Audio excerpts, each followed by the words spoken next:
Hey guys, and welcome back to the Sonic Retrospective, and today I'm going to be talking about Sonic Battle, which I feel like is one of the most underrated Sonic games ever created.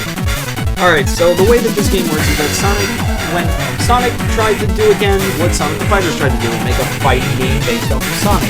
But this time, instead of being a one-on-one fighting game like Street Fighter, it's more of an arena fighter, kind of like, I guess kind of like Smash Brothers, except minus the walls where you get thrown off, and it's like sumo wrestling.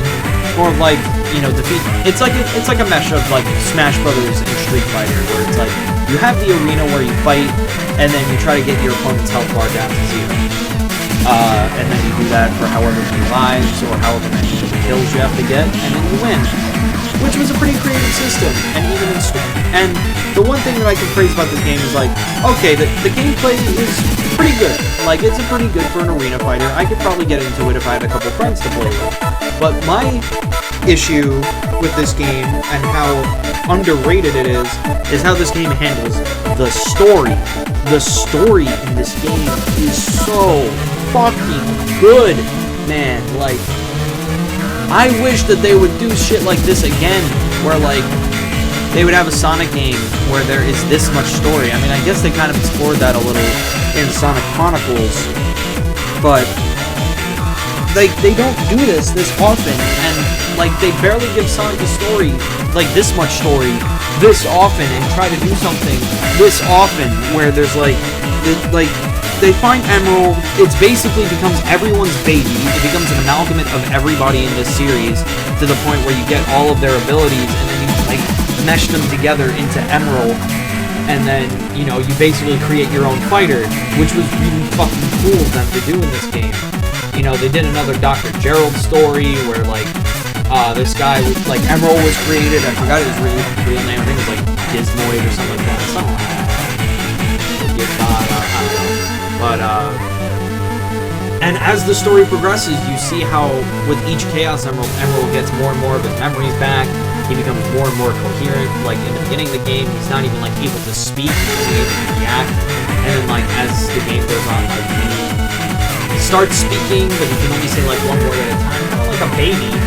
And then, as the game goes on, he learns more and more how to talk, he becomes more and more mature. As the game goes on, it's literally like raising a baby with all of these Sonic characters. Weirdly enough, that's honestly really cool, and I wish that Sonic, as a series, would explore more stories like this in such an in-depth way.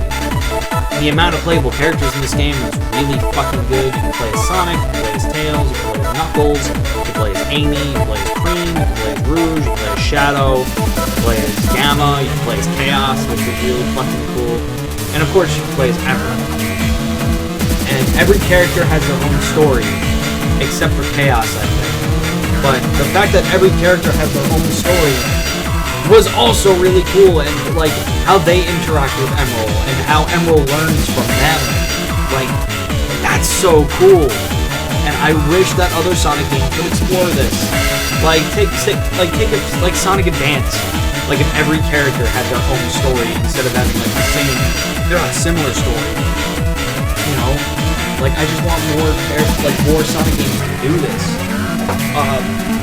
At the end, when Emerald gets broken and sacrifices himself, I believe, at the new Death Egg or whatever it's called, the Egg Station Mark II, I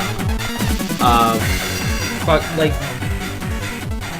know. It almost made me brought me to tears, because it kind of reminded me of what happened to Gamma, But this time, instead of it being alright, Gamma becomes a bird, or Gamma is freed from being a robot and can live life as a bird, and live happily ever after.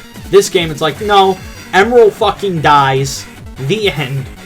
I mean, I know it's kind of speculated that he's rebuilt by Eggman and becomes Gemerald, who appears in Sonic Advance 3, and then he gets cared by Cream and Vanilla at the end of the game. But for one thing, after Sonic Advance 3, Emerald/Gemerald never appears again, which is kind of saddening, because I would have loved to see Emerald become part of the main cast.